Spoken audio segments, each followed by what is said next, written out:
Hi there, this is David and welcome to all the mainline Nintendo consoles ranked. Here, we're going to be looking at all of the home Nintendo consoles and ranking them according to the quality of their releases. I am a huge fan of RPGs, so of course that's going to be one of the main factors that I'm going to be looking at. I grew up with Nintendo, first getting an NES back in 1987 whenever I was 5 years old, so the company is near and dear to my heart, and I can't wait to share with you my experiences with all of the consoles, or lack thereof. So, let's go ahead and get started, going from worst to best. Number 7. The Nintendo 64, released in America in September of 1996. This is actually the console that made me turn my back on Nintendo.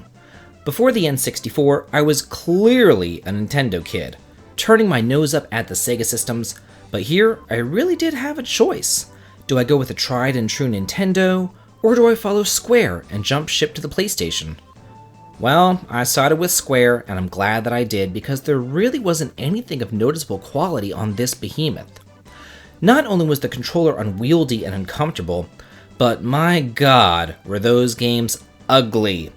How do you go from the beautiful SNES graphics to this ugly stuff of nightmares? My brother did buy it, and I played it for a few times in his room, and we did have some fun together with titles like Killer Instinct. But whenever it came to playing Mario or Zelda in 3D, I just couldn't do it. To this day, I have problems with 3D games, though they have gotten much better over the years. But back then, dealing with that god-awful controller and those crappy games, it was just too much. I mean, Quest 64? No thanks.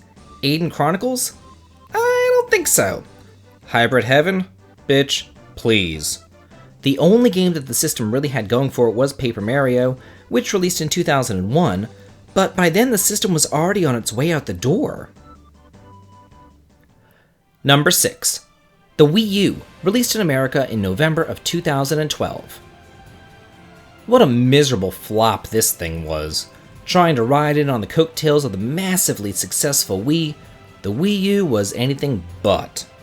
Personally, I enjoyed the Wii, and it looked like a renaissance for Nintendo, but I was massively disappointed with this one. The only real RPG of note is Xenoblade Chronicles X, and while it did have others due to its online capability and backwards compatibility with the Wii, they weren't anything that you couldn't find on Steam or the other consoles. I guess I could also mention Tokyo Mirage Sessions FE, but like everything else under the sun, that's been ported to the Switch by now. Honestly, I was sad that Nintendo didn't find success with the Wii U, because at this time, I wasn't exactly happy with the offerings on the PlayStation 3 either.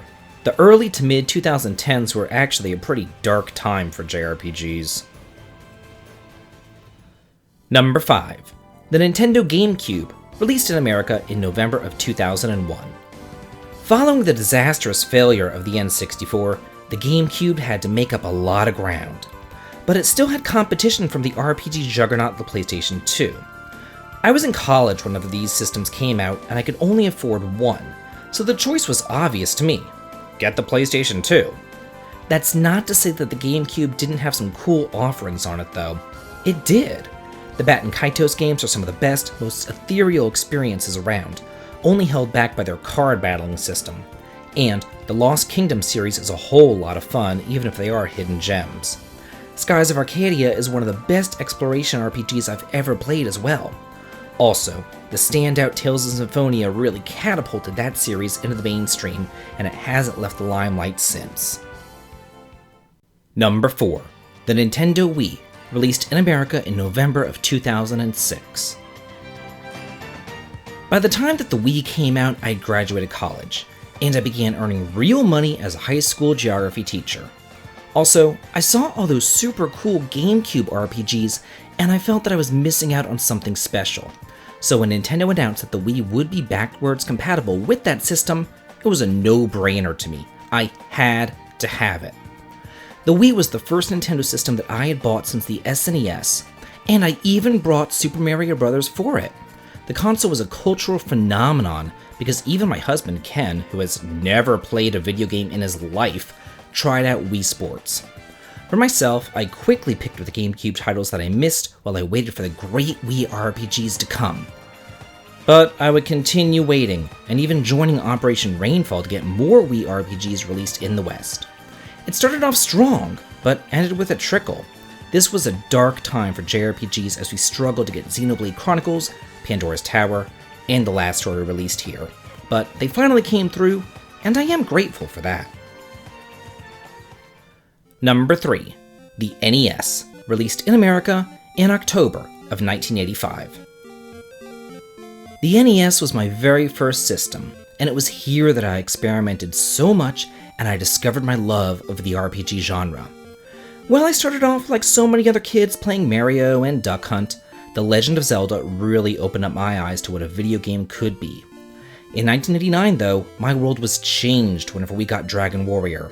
It was a game changer, and I would watch my older brother play because I wasn't exactly a strong reader.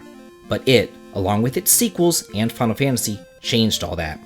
I had no motivation to read before playing those games, but I quickly learned that if I wanted to get anywhere by playing those, I'd have to get better at it, and fast.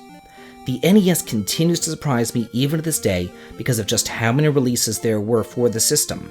While we only got a scant few RPGs on this side of the pond, Japan got a metric ton, and there seems to be new translations for those old gems popping up all the time. So I'm always going back to my tried and true NES to play those old forgotten classics.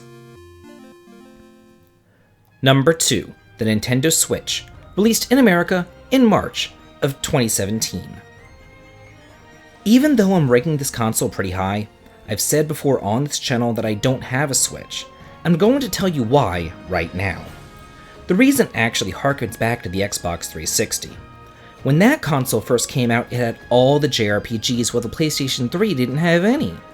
So I did what any JRPG lover does, and I bought the Xbox 360. However, only a few years later, pretty much every single RPG that was originally on the Xbox got ported over to the PS3 except for Lost Odyssey, Blue Dragon, and Tales of Vesperia. It was then that I made a rule for myself. If a system didn't have at least 5 games that I really wanted, I wasn't going to buy it.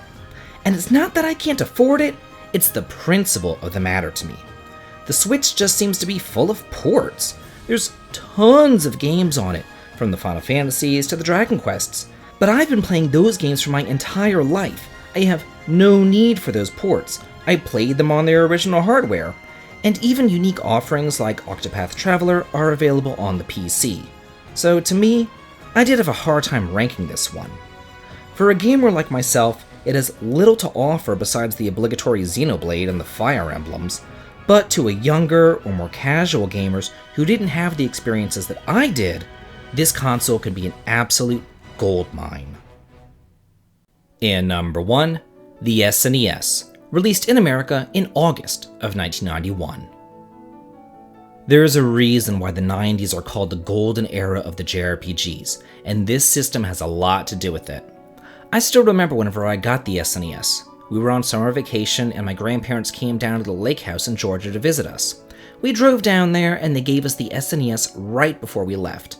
And even though all we had for it was Super Mario World, we were thrilled. That Christmas though, I asked for Final Fantasy II and the rest was history.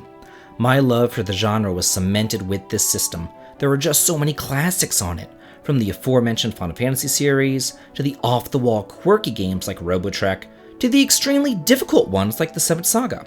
The console had it all. And it had a pretty long life too. Early games such as Mystic Quest, Soul Blazer, and Secret of Mana opened up the floodgates to the later games such as Chrono Trigger, Earthbound, Breath of Fire 2, and Lufia 2.